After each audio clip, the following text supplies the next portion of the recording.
Welcome to AP Calculus in under 3 minutes. No time for intros, let's get into it. To start off this very long AP course, we are going to take a step back and review some things from pre-calculus. You likely already know this, but what if we wanted to find the average rate of change between 2 points on a graph? Well, this is actually really easy. All you do is the simple equation the change in y over the change in x, where you subtract the y points on top, then the x points on the bottom, and then divide and get your final answer. If we were to look at these 2 points on a graph, this equation we just solved would create a secant line on the graph. That is just a straight line that goes between those 2 points. The slope of that secant line is the answer that we just got, which was 1 over 2, and that would be the average rate of change. The idea of calculus is that if we move that second point we had closer and closer to our first point, x equals -2, our average rates of change can approach or limit toward the instantaneous rate of change, meaning the singular rate of change at that one point, x equals -2. And we can't just use the average rate of change formula to find the instantaneous rate of change, because if we put the same point twice, then our change in x would be 0, meaning we'd be dividing by 0 in our fraction, which is a big no-no in the world of math. And for right now, without knowing how to calculate limits or derivatives yet, all we can do is estimate the instantaneous rate of change by using a pretty simple method. Basically, all we are trying to do is draw a perfect straight line through this singular point, known as a tangent line. The slope of that tangent line would be the instantaneous rate of change at that singular point. And so, one way to try and mimic and estimate this is to take a point right next to -2. We'll go with -2.001. And now we find the y value for x equals -2.001. Now that we have these two coordinates, we plug them both into the average rate of change formula, and after some simplifying, we get -1.00025 as the answer, which means the instantaneous rate of change is probably going to be -1 at x equals -2. This means the slope of the secant line between these 2 points 0.001 apart is this -1.0025, which provides an estimate of approximately -1 for the slope of the tangent line at x equals -2. Later in this course, we will learn limit formulas and derivative functions that will make this really easy to solve, but for right now, why don't you try these questions on the screen? Please pause the video now.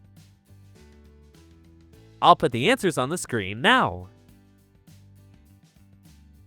I will see you in topic 1.2.